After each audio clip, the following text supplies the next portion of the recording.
Hi, my name is Coco with BlackFilmcom. I'm here with KJ Smith. She's the star of the hit BET TV show Sistas, and is also on Power Book 3, Raising Kanan, and a bunch of other stuff that you guys have seen. Thank you so much, KJ, for joining me today. Thank you. Thank you so much for having me. I appreciate it. I really I got to get into Sistas and I was just cracking up. I mean, this show is I wasn't necessarily familiar at first, I have to be honest with you, but it's really good. And Yeah. That's it's all fun. that matters. That is all that matters. Well, People like, I'm just your show. I'm like, it's okay. You still have an opportunity. Let's go it, ahead and turn it on. it is streaming on BET. It's there. Together. No, I was getting into it, and I'm all the way in season 4 right now, and I'm just like looking at all these things. No, I'm watching, so I'm looking at all these things unfold, and I'm like, okay, so now y'all got me addicted to something else on TV. Thanks. Good. Glad to have you. Welcome. I love it, but I want to start with just talking about because I have not seen a ton of interviews from you. So are you just very selective about interviewing? Like, how do you feel about that? I stopped interviewing for a while. It just had to deal with my own anxiety and interviewing can be an overwhelming process, and especially right now with like cancel culture and all this stuff. It was just I was really anxious about it because I wasn't sure what to say. Could I be myself? Do people expect me to be my character? I just kind of, all of a sudden people knew who I was and people cared about what I said. So it took me some time to even feel comfortable interviewing. I'm not even gonna lie. So I started interviewing for a long time. I think my very first interview, I was just like completely myself, and I was just like blah blah blah blah, and it was great. I had a fun time. I had a fantastic time. And then other people tell you, oh no, don't be yourself, and you need to, you have the powers that be that are like, oh, you need to be more this way instead of that way, and it just all got so complicated. So I just stopped. Well, that's very honest. That's very honest. I saw some of your interviews, and I mean, I just think that's interesting that anybody would say those kinds of things to you, because I don't think that you come up as somebody that like has to be like, oh my gosh, what's she gonna say next? I mean, that's just not your approach. No, I mean, I try to be as transparent as possible. I try to be myself. I think a lot of my ups and downs in this industry was because I was watching people who weren't their authentic self. I was following people and taking a blueprint from people who were not being their authentic self, and all of a sudden they became their authentic self, and it's like, it's Mayday. So I had to really go to therapy and discover that, like, it's really the only way to be. And if people, people rock with you, they rock with you. If they don't, they don't, and that's fine. And I'm not, it's fair. it's not, it doesn't change anything as long as it's not interfering with my art. Then I don't think there's anything wrong with me being who I am. So. 100%. I'm glad that you brought up therapy. I think that's really important, because I've also seen you talk about, you've had some challenges dealing with your own mental health and struggling with depression. But beyond just speaking about what you've had to deal with, you are out here talking to other people about their own mental health and their wellness. What makes you decide to give back in that way? Because it's not easy, just like you said, to maybe talk about yourself or some of the vulnerabilities that we may have. But what is that in you that drives you to want to help others that way? It's very powerful. Well, I think, recently is a very good example. Someone could appear to be, and I'm not going to say anyone's name, but we've lost a lot of people in the last week. A lot of people due to suicide. And, I, have had my own thoughts in the past, and I've overcome them a few times. I've had some bouts with depression.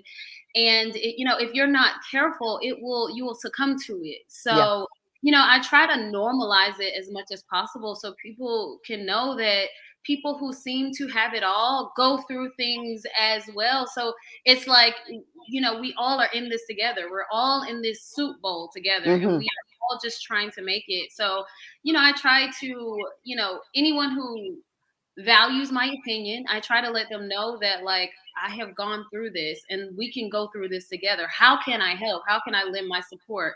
Sometimes people just want to feel heard. Sometimes people just want to feel seen. Sometimes people just need a redirection in their path. Sometimes people need to cut off toxic humans in their life. So I try to do my best, because, I can't imagine if I would have ended my journey on this earth when I wanted to, I would have never come to this place in life where I am honestly experiencing a bliss that I never knew was possible. So I try to encourage people to keep going, because it's not the end, you know, until God calls you home, it's not the end. So keep going, and you have the opportunity to shift the direction of your life. Sometimes we get ourselves in our own mess, you know. Sometimes it's like, I put myself here. If I'm being realistic about my own stories, you know, I put myself in this mess. Now, how do I get out of it? Do I want to stay here, or do I want to go? So it's accountability. Starts there. Yeah, it's important to me. And especially now, a lot of younger people follow me. I don't know how. I love it. They're sweet. You know, I'm like, I have real grown content on TV, you know. But they follow me, you know, and they listen to me, and I just want these, you know, young women to know that, like, any day your life can change. Any second, your whole entire life could change in a blink of a second. So just keep pushing. And that brings me to my next point, because I know that you do. Well, you're from Tallahassee. Yes. So I know.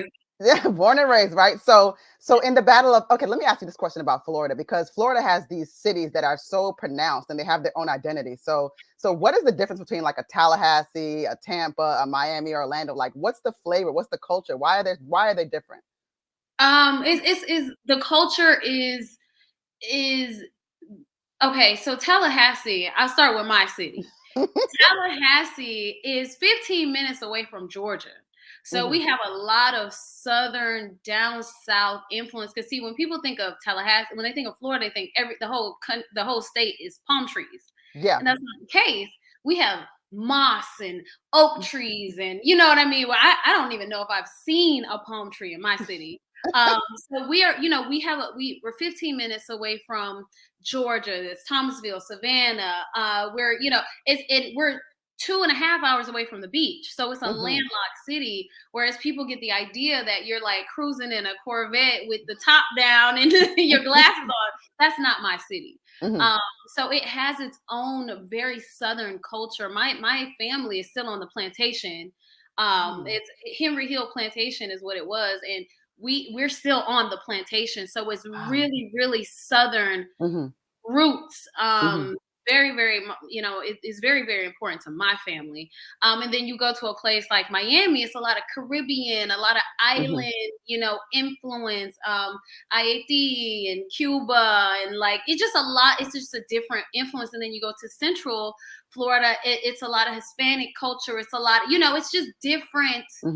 It's very different. It's very different. So I take pride in where I'm from. I speak loud and proud about it, because where I'm from, they're not shooting music videos in Tallahassee. Rick Ross is not in Tallahassee. You know what I mean?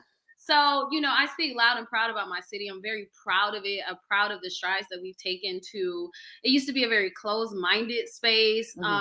You know, it's a college town, but it used to be very, very racist. And I'm not saying it's not anymore. I'm just saying there are strides that have been taken in the city. So yeah, I'm so proud of my city. I rep my city to the fullest. Every part of my city I rep to the fullest. I see this. Because oh, go ahead. I'm sorry. I was gonna say, so what about in the battle of the colleges? Because it is a college town. Where are we doing? Are we doing Florida State or FAMU? I'm gonna tell you the truth. I went to both. I went to Florida State and I went to FAMU. So I rep both. And people always like, you gotta pick one. No, I don't. No, I do not. I have been going, and because I'm from there, I'm more of both of those colleges than anybody who attended for 4 years. Okay. So when people like try to like press me about it, I'm like, bruh, I was in orange and green pom-poms since I was since I was born, because my family is boosters at FAMU. And then I went to college at Florida State. I went to a high school, Florida State University High School, you know, so it's like, I'm not going to choose. It's my city. Those are my colleges. and it is what it is, you know? So, you know, I rep both. I rep the whole city. Whatever. I love the way your hometown pride is crazy. Like, it's nobody. You are Tallahassee. I see this. But I was bringing up Florida because I wanted to talk about the initiative that you work on in Florida, and I wanted you to describe the YES program. What is this exactly, and what are you doing? Yes, is Youth Emerging Stronger. It's actually located in, well, the headquarters is in Los Angeles, and I encountered them. The charity I work with in Florida is United Cerebral Palsy, because my father had cerebral palsy. So United Cerebral Palsy is something I really hold dear with people who have cerebral palsy, because I lived with someone who had that their entire life. But the Yes program is basically, it's for a specific demographic of youth who are homeless, who are battling with different things, abuse, etc. And it's very near and dear to my heart, because as cliche as it may sound, I really do believe the youth are the future. So if I could add value to anyone's life who is younger, I am changing the world. It's like the butterfly effect, right? If I could tell one child that they're beautiful and they believe that and they take it to heart, and they're going to move in space like they're a beautiful person, and they are, you know what I mean? They're going to move. If I tell them they're smart, they're going to move in space like they are a smart person, and they are. Whatever you believe is what you become. So for me, I try to pour into these children and let them know that, like, the things that I knew, but I never acted on until I was an adult, like 3 years ago, adult. You know what I mean? I'm like, let me get to you early, because if I had actually practiced the things I'm telling you, then my life would have been very different. So if I can just assist in your life changing for the better, I'm going to do what I can. Even if it's, oh, you're cold, it's wintertime. Here, I got this, amazing jacket. You're going to look fly in it. Like, it's simple things like that can change the trajectory of somebody's life, Oh, that's so sweet. Oh, yeah. So I love that about you. I mean, I always try to impress that upon people too. Like, mentorship is so important. Just like you said, I mean, just giving someone a jacket or giving this, just listening to them. I mean, those types of things are pivotal moments to people. And it may just be something you're just doing, you're doing something that's out of the goodness of your heart, or just something that makes sense. But that one moment can be so life-changing. I mean, I have pivotal moments where an adult listened to me, as a child, and really heard what I was trying to say. And that made all the difference. I think that's great. I really, I love that about you. Yeah. I love that that resonates with you. We've all gone through that. So So let's talk about let's get back to the show, to Sistas. So let's talk about I want to talk about your character, Andi. First of all, the costume, this fly, everything is just I wish I could dress half as bad as that. Don't you love that? I love it. I love it. Listen, I love Andi's wardrobe. I have literally tried to sneak away with it. I'm like, what? You tailored it to me. No one else can wear this. I can't. And they're like, no, you cannot take the clothes on. I'm like, online, like, okay. Right. That's amazing. But like, talking about her character, like, she's really strong and she's making different decisions and she's gotten some really, really good gifts. Yeah. So let's talk about the show Sistas, and the ensemble cast, and how we're following this group of women, and it's just everybody's kind of got their things going on. There's a lot of drama, but I'm hooked in. I'm really reeled in. I'm so happy. I love this season. I feel like we're causing, I think Tyler did a really great thing, because we're causing a commotion with what's good and what's bad and what's real and what's not. And people, saying, oh, I've been through this, or I know someone like this. And, it's really creating this commentary that, I personally never experienced. We have a character on the show named Calvin, and he has certain preferences, but does that not make him a heterosexual man? Right. We have a character on the show who she is dating, and she's allowed to date, but people are like, you need to choose, you need to pick one, you need to make a decision. It's like, does she need to make a decision? Because she's dating. We have, my character who she has this idea of what love is. It's toxic. But on the surface level, it's like, yeah, this looks really good. A Rolls Royce. I mean, that's how it's supposed to say, I'm sorry, right? And it's like, okay, it forces you to ask yourself these questions. Would I take a man back if he gave me a Rolls Royce? Would I take a man back if he It really does. And so, in doing that, my favorite discussion, my absolute favorite is the storyline with Karen and Andi and Fatima, because Karen and Andi have been friends since college. They've known each other for years. They're best friends. It's a best friend group, right? It's best friends. And, Karen and Andi are really close in that friend group. And then Fatima works with Andi. They've built a bond. And now Fatima and Andi are close, but then Karen and Fatima, there's a beef kind of, it's kind of like, this happens in real life. There's a right. I have experienced this where I have two great friends who are great and I love them very much, but they don't get along. So then what are you left to do? What and then people are like, oh, Andi's not loyal, or people are like, she's stuck in between a rock and a hard place. And or some people are like, oh, she needs to stop being friends with this person so she could be friends with that person. And it's creating this really dynamic dialogue that's forcing us to really look at our friendships and our relationships. Me specifically, like playing this character has shifted my whole brain. That's really interesting. Yeah, I never think about what acting can do when you play the character, like how it affects your real world. 100%.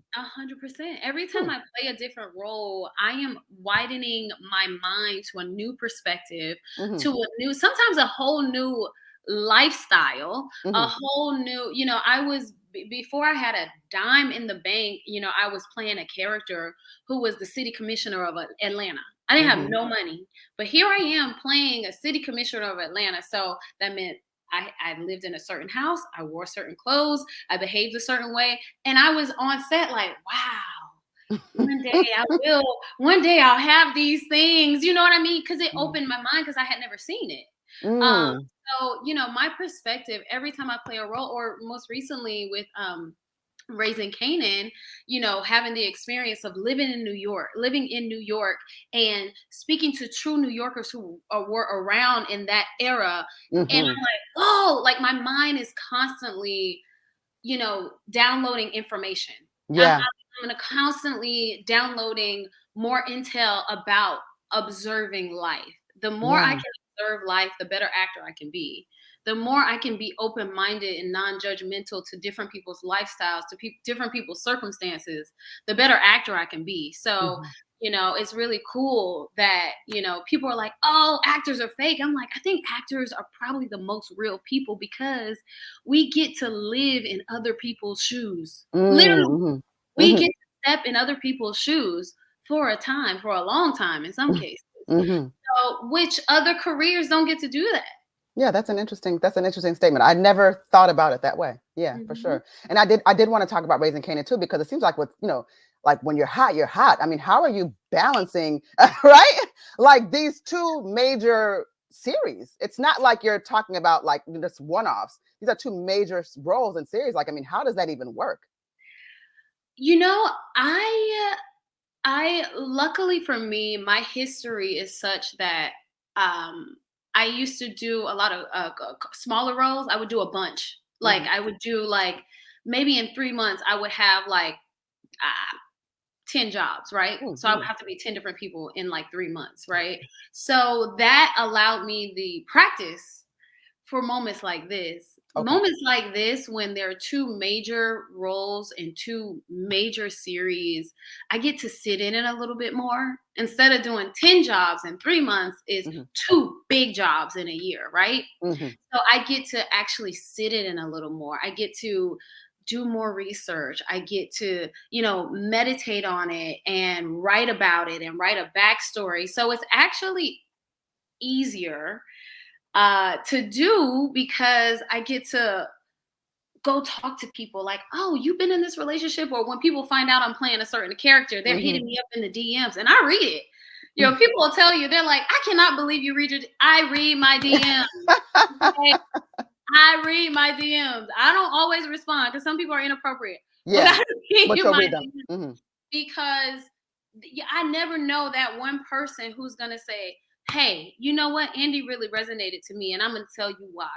Because when I was with a controlling person, this is what happened to me. And so I download that information. And now when I go act, I can have that story. I'm like, yeah, that's right. That is a real thing, a Stockholm syndrome. These are things that, women are experiencing in these abusive, but kind of not, they're like based on societal standards, they're acceptable. Yes. But still abusive nonetheless.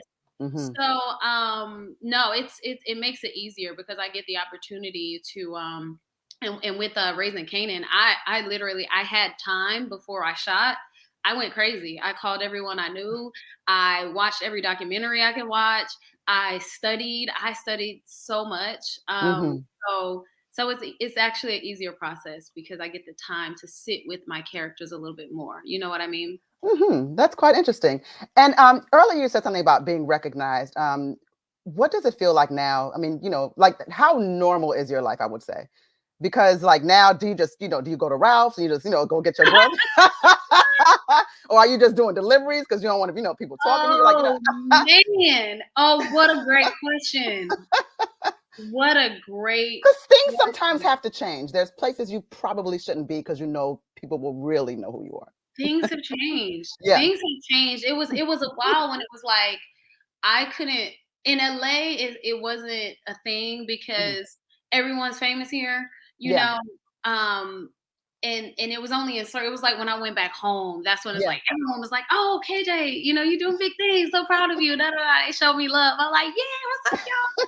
It feels good. It feels good. And then it was like in Atlanta, then people were like, "Yo, you," and then they look up at the billboard. They're like, "Oh my," And then I started traveling to New York more, and then I was organized in New York, and I'm like, we in Times Square in New York, and I'm like. Well, so then being recognized there, and so it's gotten to the point where I'm being recognized, and it's exciting. But again, as I mentioned, there's a little bit of anxiety there because it's kind of like I've been in the position where I'm a petite person. I'm 6'6" in my mind, right?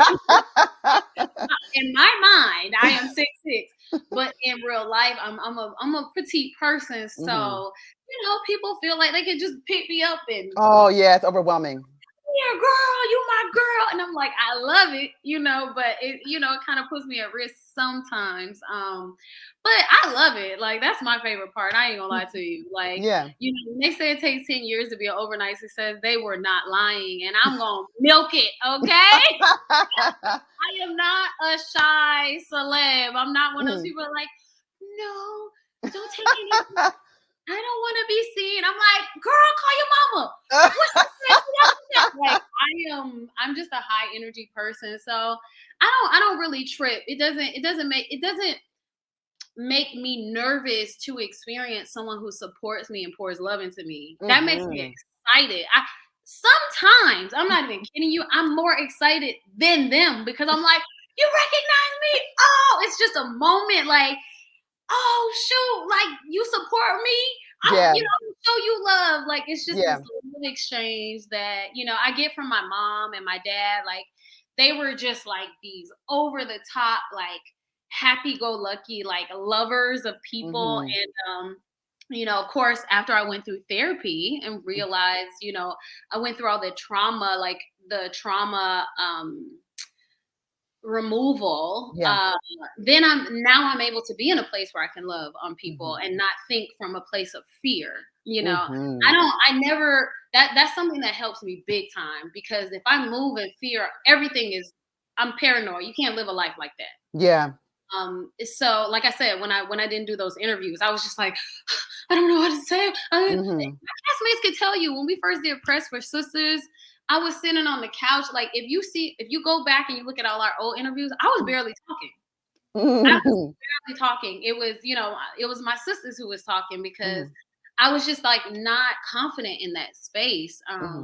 But now I'm like, man, I'm gonna be who I am. Like it is what it is. Rock with me. Just support my art. Like and we do. We do. I cannot even begin to tell you how fun it has been to talk to you and just some of the things. Yeah. No, we ain't got to, I thought you had to pack. So I'm trying to help help you out so you don't miss your flight. I appreciate you. I appreciate you. I'm You know like, what I'm saying? I can't be. We got 2 more hours. Let's go. Almost. Call me from the car. No, stop. This was really fun. Like, thank you so much. No, I love that, and I know you don't do a lot of interviews, and just knowing that you were able to take this interview with me, I mean, that to me, it's an honor. Like, it really makes me. I love y'all. Yeah, I love y'all, BlackFilm.com, because I'm gonna tell you what, in this business, when you're coming up, people don't really show you love. People don't, grant you interviews. People don't want to interview you. People don't care. But BlackFilm.com, I will say, has always supported me, even when it was a recurring guest star on Dynasty, and it wasn't the lead of my own show, and it wasn't a new show on STARZ, and when it wasn't a movie. I will say that BlackFilm.com has supported me, and I appreciate that about platforms for us, because it's important that the up and coming actor get love too. Yes, absolutely.